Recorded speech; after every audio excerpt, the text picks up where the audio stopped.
घर की औरत पार्ट 3। मीना का घर ठीक से ही चल रहा था। मतलब अब सास और बहू दोनों कमा रही थी, खुद की जिंदगी जी रही थी, मिलजुल कर रह रही थी। लेकिन कहते हैं ना, दुख के दिन नहीं टिके तो सुख के दिन कैसे। अरे मंगलू, कहाँ है? कितने दिनों से गांव नहीं आया माँ की खोज खबर लेने। तभी मीना आ जाती है।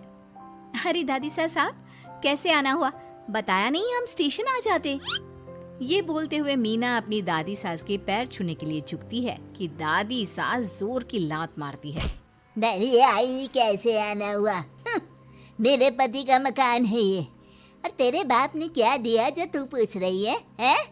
और ये क्या पहना है? न साड़ी न सर पर पल्लू, बात बात पर जबान खुलती है। दादी सास बोलना रोक ही नहीं रही थी। मीना को गुस्सा आने ही वाला होता है कि उसकी सास आ जाती है। क्या बात है मीना, कौन चिल्ला रहा है? मैं हूँ मंगलू की दुल्हन।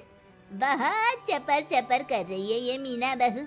इसकी जुबान पर लगाम लगवा ले। मम्मी जी, मेरी बहू है, घोड़ा थोड़ी ना है जो लगाम लगवा दूं। तभी वहां मंगलू यानी कि मीना का ससुर आ जाता है और मीना की सास को एक जोर का तमाचा लगा देता है। वाह, जुम्मा जुम्मा 2 दिन हुए नहीं कमाना शुरू किए, मेरी माँ के सामने होशियार बन रही है। मैंने बुलाया है माँ को, ये रहेंगी तो कम से कम इस घर की औरतें औकात में रहेगी। अरे जब से कमा रही है सर पर चढ़कर नाच रही है। चिंता न कर मंगलू, मैं आ गई हूँ ना। दोनों को लाइन में लगा कर रखूंगी। दोनों बहू ने मेरे मंगलू की जिंदगी खराब कर रखी है। तभी वहां पोता यानी कि मीना का पति आ जाता है। पोता जो कि दादी का दीवाना था। दादी दादी, मुझे क्यों नहीं बताया कि आप आने वाले हैं? मैं गांव आ जाता कार लेकर आपको लेने। अरे तू तो जानता ही है, कार में बैठ नहीं पाती।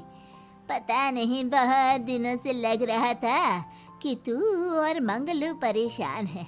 आज मन नहीं माना तो आ ही गई मैं। देख, यहाँ आकर पता लग रहा है। क्या पता लग रहा है दादी? यहाँ तो सब ठीक है, किसी को कोई परेशानी नहीं है। क्यों माँ, क्यों मीना, क्या हो गया? इन दोनों को क्यों परेशानी होगी? इन लोगों ने तो परेशान करके रखा है। माँ और मीना के बारे में कैसी बात कर रहे हैं पापा? क्या हो जाता है आपको रह रह कर? तू तो खाना बना बना कर बेशर्म हो गया है, लेकिन मैं नहीं। मेरी माँ आ गई है अब इस घर में। अब यहाँ सब वैसे ही रहेंगे जैसा मैं चाहता हूँ। देख मंगलू, तेरी बहू काम करती है तो मुझे कोई लेना देना नहीं है, लेकिन मेरी बहू कोई दर्जी का काम नहीं करेगी। साफ साफ बोल रही हैं। लेकिन दादी साहब, वो तो बहुत अच्छा बुटीक चला रही हैं। बहुत अच्छा चला रही है, लेकिन हम लोगों ने अपने घर की बहू से ना काम नहीं करवाना। अरे इसके बाप को शादी के वक्त ही बोल दिया था।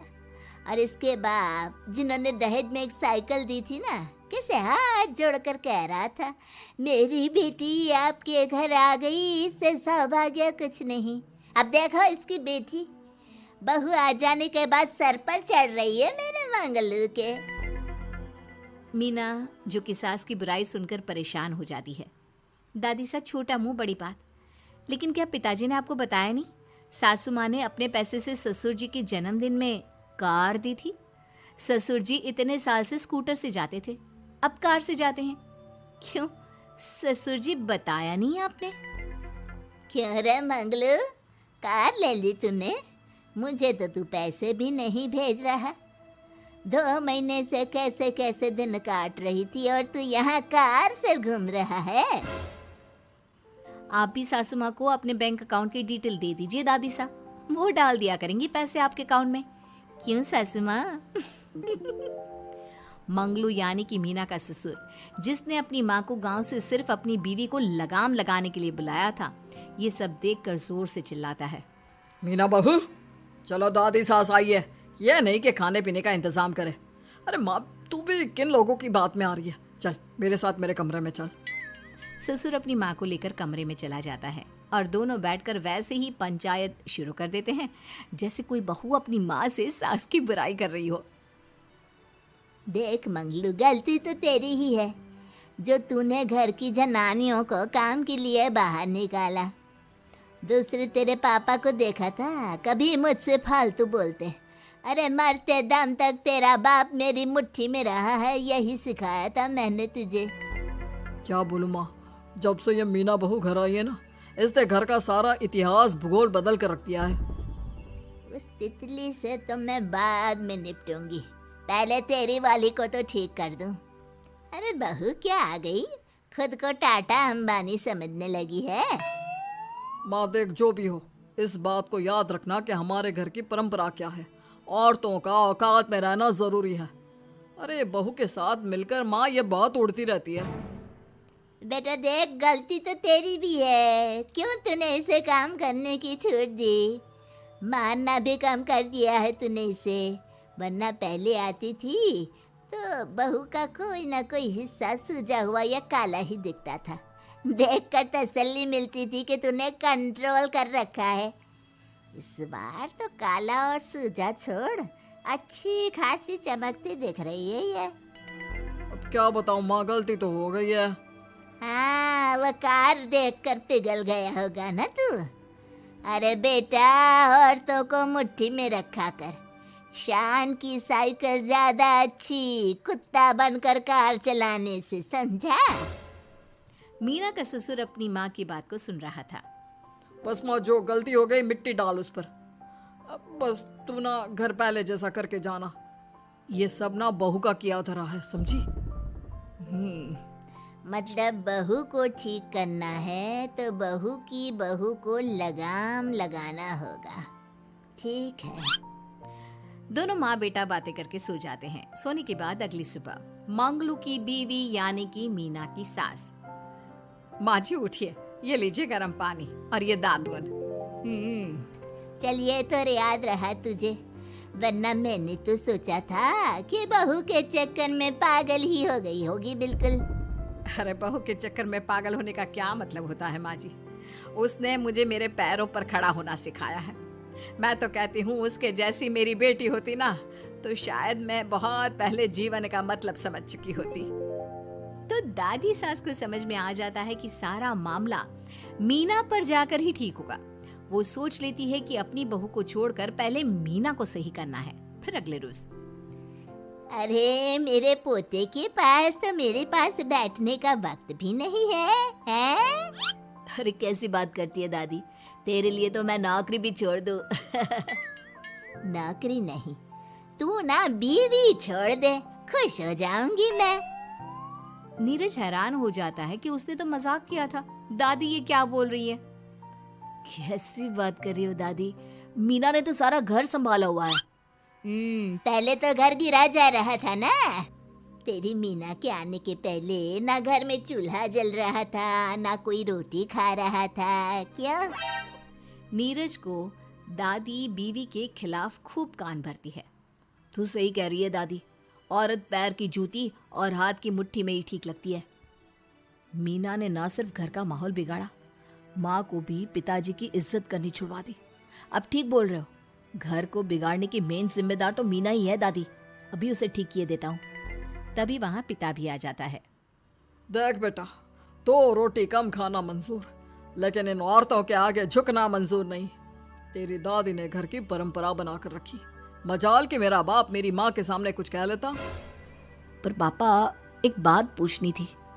रहने बेटा, तू ना कंफ्यूज है जीवन में, तू ना कंट्रोल कर पाएगा अपनी जनानी को।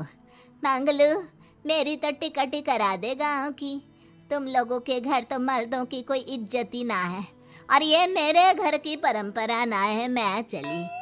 अरे ना ना दादी, मैं तो बस देख अब मैं कैसे कंट्रोल करता हूँ इसे कल।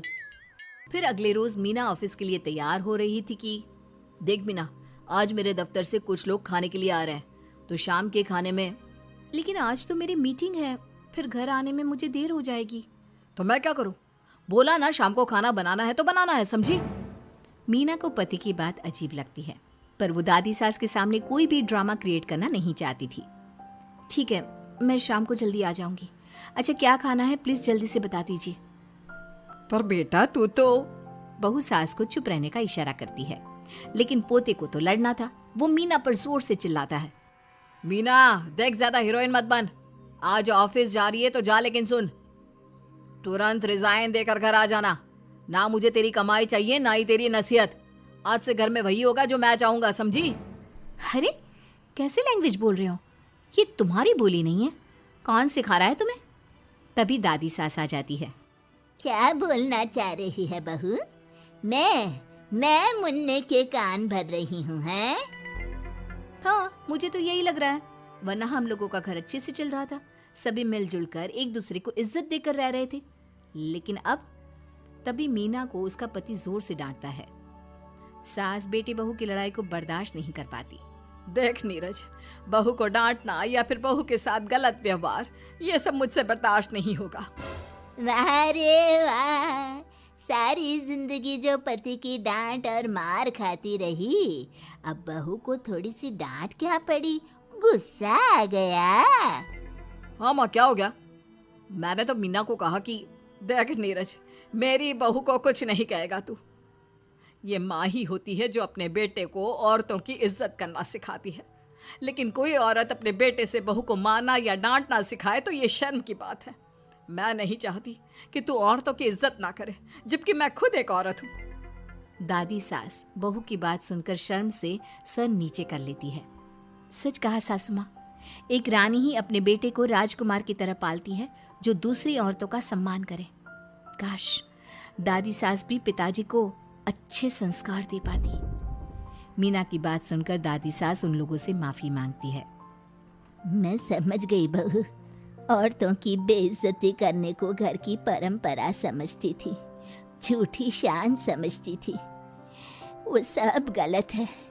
औरतों की इज्जत से घर में माँ लक्ष्मी और सरस्वती का वास होता है। मुझे माफ कर दो।